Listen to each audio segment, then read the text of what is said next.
തിരുവഴുത്തിലുണ്ട് 12 യോഗ്യത പുതിയ നിയമത്തിൽ കൊടുത്തിട്ടുണ്ട്. സ്തോത്രം. വിഷയം അതല്ലാത്തതുകൊണ്ട് അങ്ങോട്ട് പോകുന്നില്ല. സ്തോത്രം. ന്യായമായി ആർക്കെങ്കിലും അതിനെ കുറിച്ച് ചോദിക്കണമെന്നുണ്ടെങ്കിൽ ചോദിച്ചാൽ പറയാൻ എനിക്ക് ഭയങ്കര സന്തോഷമാണ്. സ്തോത്രം. പ്രിയമുള്ളവരെ, എന്തൊക്കെയാണെന്ന് റോമാലേഖനം 12-ാം അധ്യായത്തിൽ, അതുപോലെ തന്നെ കൊരിന്ത്യർക്ക് എഴുതിയ 1-ാമത്തെ ലേഖനം 13-ാം അധ്യായത്തിൽ, 14-ാം അധ്യായത്തിൽ, യോഹന്നാന്റെ 1-ാം ലേഖനം 4-ാം അധ്യായത്തിൽ, ഈ ഭാഗങ്ങളിലെല്ലാം പ്രവചനത്തെ സംബന്ധിച്ച് നാം ശ്രദ്ധിച്ചിരിക്കേണ്ട ഏതാണ്ട് 11-12 യോഗ്യതകൾ പറഞ്ഞിട്ടുണ്ട്. ആ യോഗ്യതകൾ തികഞ്ഞ ഏത് പ്രവചനവും നമ്മൾ അംഗീകരിക്കാം. സ്തോത്രം. അതുമായി ചേരാത്തത് ഒന്നും എടുക്കരുത്. സ്തോത്രം. അത് ഏറ്റവും പ്രധാനപ്പെട്ട യോഗ്യത എന്താണെന്ന് ചോദിച്ചാൽ, സ്തോത്രം, വിശ്വാസ പ്രമാണത്തിനൊത്തവണ്ണമായിരിക്കണം, വചനത്തിനൊത്തവണ്ണം ആയിരിക്കണം. സ്തോത്രം. ഏത് പ്രവചനമായാലും ശോധന കഴിച്ചോണം. പ്രവചനം തുച്ഛീകരിക്കരുത്. നല്ലതേതെന്ന് ശോധന കഴിച്ച് നല്ലതുണ്ടെങ്കിൽ എടുത്തുകൊള്ളണം. സ്തോത്രം. കാരണം പ്രവചനത്തെ നമ്മൾ അളവുകോൽ കൊണ്ട് അളക്കണം. അളന്ന് നന്നെന്ന് തോന്നുന്നത് സ്വീകരിക്കണം, അല്ലാതെ വലിക്കളഞ്ഞേക്കണം. സ്തോത്രം. ഹല്ലേലൂയ. അതുകൊണ്ട് സ്തോത്രം, വചനത്തിന്റെ മുകളിൽ അതിന് പ്രാധാന്യമുണ്ടെന്നല്ല ഞാൻ പറഞ്ഞതെന്ന്. സ്തോത്രം. ഒരു തെറ്റിദ്ധാരണ ആർക്കെങ്കിലും ഉണ്ടായിട്ടുണ്ടെങ്കിൽ സ്തോത്രം ഒന്ന് അതിന് വിശദീകരണം പറഞ്ഞിട്ട് ഞാൻ മുൻപോട്ട് പോകുന്നു. സ്തോത്രം. പ്രിയമുള്ളവരെ, പഴയ നിയമ പ്രവചന ശുശ്രൂഷയും പുതിയ നിയമ പ്രവചന ശുശ്രൂഷയും വ്യത്യസ്തമാണ്. സ്തോത്രം. അത് വിഷയം വേറെയാണതുകൊണ്ട് ഞാനതിലേക്ക് പോകുന്നില്ല. പ്രവചനത്തിന്റെ ഏറ്റവും പ്രധാനപ്പെട്ട ഫലം ആത്മീക വർധന വരുത്തുന്നു എന്നുള്ളതാണ്. ആത്മീയ വർധന വരുത്തുന്നത്, സ്തോത്രം, പാപബോധം വരുത്തി ജീവിതത്തിൽ തിരുത്തൽ തന്നാണ് ആത്മീയവർദ്ധനയിലേക്ക് നമ്മൾ നടത്തുന്നത്. മനസ്സിലായല്ലോ? സ്തോത്രം. വിശ്വാസ പ്രവണത ഒത്തവണ്ണമായിരിക്കണം, മർമ്മങ്ങൾ വെളിപ്പെടുത്തുന്നതായിരിക്കണം, പഠിപ്പിക്കുന്നതായിരിക്കണം, ആശ്വസിപ്പിക്കുന്നതായിരിക്കണം, ഉറപ്പിക്കുന്നതായിരിക്കണം, പാപബോധം വരുത്തുന്നതായിരിക്കണം, ആത്മാക്കളെ വിവേചിക്കുന്നതായിരിക്കണം. സ്തോത്രം. ഇങ്ങനെ അനേക യോഗ്യതകളുണ്ട്. സ്തോത്രം. ഇതെല്ലാം നോക്കിക്കൊള്ളണം. അത് പാപബോധം വരുത്തി വിശുദ്ധിയിലേക്ക് നടത്തി ആത്മീയ വർധന വരുത്തുന്നതാണ് യഥാർത്ഥത്തിൽ പ്രവചനത്തിന്റെ ഏറ്റവും വലിയ ഫലം. അത് മറന്നു പോകരുത്. സ്തോത്രം. നിങ്ങളെല്ലാവരും പ്രവചനം കേൾക്കുന്നവരായിരിക്കും. പക്ഷേ നിങ്ങളുടെ പാപത്തെക്കുറിച്ച് ഏതെങ്കിലും ഒരു പ്രവാചകൻ നിങ്ങളെ ചൂണ്ടിക്കാണിച്ച ഒടുവിലത്തെ സന്ദർഭം ഏതായിരുന്നു?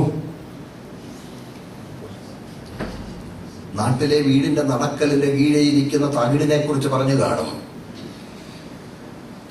പക്ഷെ നിങ്ങളുടെ പാപത്തെക്കുറിച്ച് ഓർപ്പിച്ച ഒടുവിലത്തെ സന്ദർഭം എന്നായിരുന്നു? നമുക്കതിന് മനസ്സില്ലാതെ പോകുന്നു. അങ്ങനെ ആകരുത്.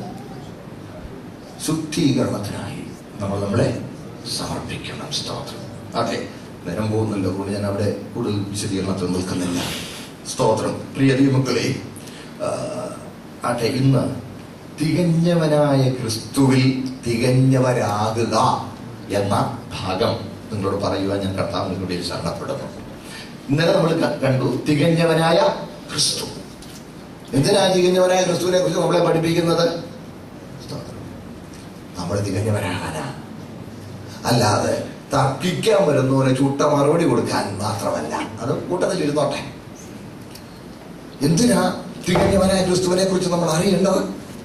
തികഞ്ഞവനായ ക്രിസ്തുവിനെ കുറിച്ച് നമ്മൾ അറിയുന്നത് ക്രിസ്തുവിൽ തികഞ്ഞവരാകുക.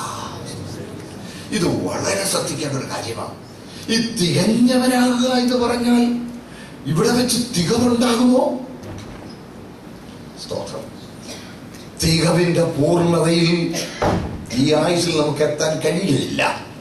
എന്നാൽ തികവിലേക്കുള്ള പ്രയാണത്തിൽ അടിക്കടിയായി വളർന്നുകൊണ്ടിരിക്കണമെന്ന് തിരുവെഴുത്ത് നമ്മളെ പ്രത്യേകം പ്രബോധിപ്പിക്കുന്നുണ്ട്.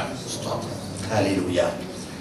ഈ പുസ്തകത്തിൽ ഈ ലേഖനത്തിൽ ആവർത്തിച്ചു കാണുന്ന പ്രയോഗമാണ് തികവ്, പൂർണ്ണത. അതിന്റെ 1-ാമത്തെ അധ്യായം വരെ 10-ാമത്തെ വാക്യം അങ്ങോട്ട് വായിച്ചേ. സ്തോത്രം. ഒന്ന് വായിച്ചാട്ടെ. കൊലോസ്യർ 1:10 കേട്ടോ. പൂർണ്ണ പ്രസാദത്തിനായി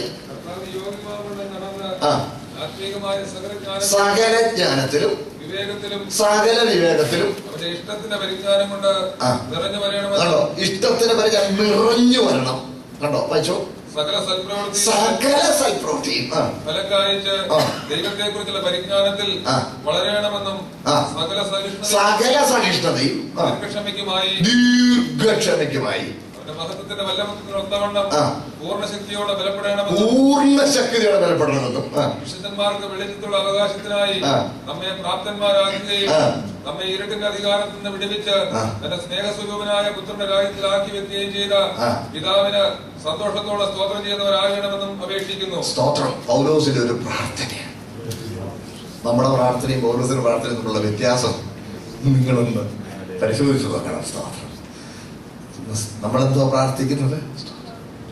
നമ്മളെ പ്രാർത്ഥന മുഴുവൻ തരണേ തരണേ തരണേ, അനുഗ്രഹിക്കണേ അനുഗ്രഹിക്കണേ അനുഗ്രഹിക്കണേ, അല്ലെങ്കിൽ വിടുവിക്കണേ വിടുവിക്കണേ വിടുവിക്കണേ, ഉയർത്തണേ മാനിക്കണേ വളർത്തണേ.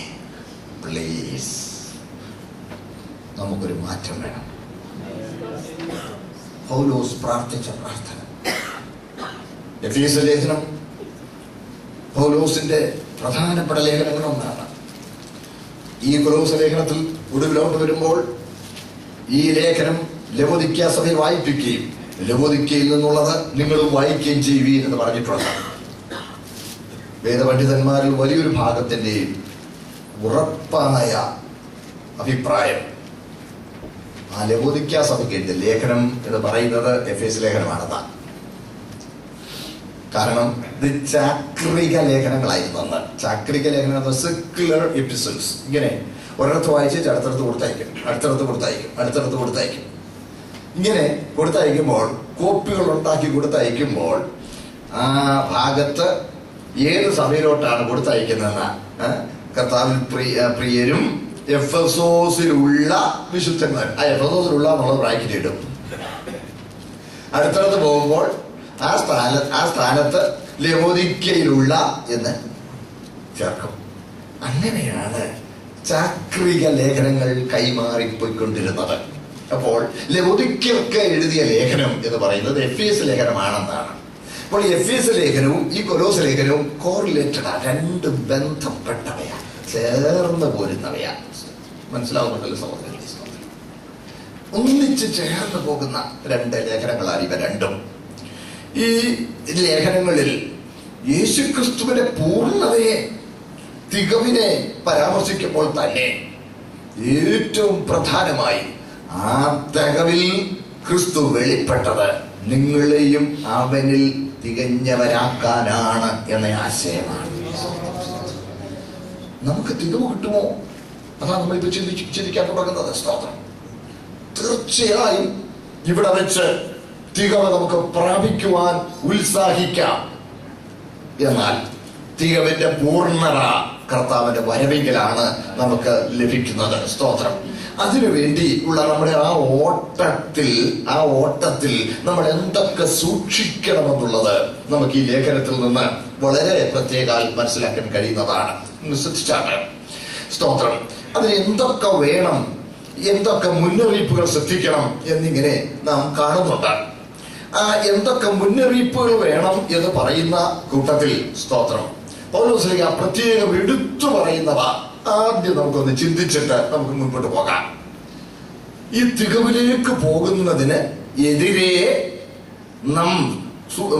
നമ്മെ പിന്തിരിപ്പിക്കാൻ സാധ്യതയുള്ള പല കാര്യങ്ങളെ കുറിച്ച് നാം ബോധവാന്മാരായി ആ മുന്നറിയിപ്പുകൾ ഗൗനിച്ചു കൊള്ളണം. അപ്പോൾ പൗലോസിന്റെ മുന്നറിയിപ്പുകൾ എന്തൊക്കെയാണ്? ഒന്ന്, വശീകരണ വാക്കുകൊണ്ട് നിങ്ങളെ ആരും ചതിക്കരുത്. രണ്ടാമത്തെ 4-ാമത്തെ വാക്യം ഒന്ന് വായിച്ചാൽ കണ്ടോ? വശീകരണ വാക്കുകൊണ്ട് ആരും നിങ്ങളെ ചതിക്കാതിരിക്കുക, നിങ്ങൾ ചതിക്കപ്പെടരുത്. സ്തോത്രം.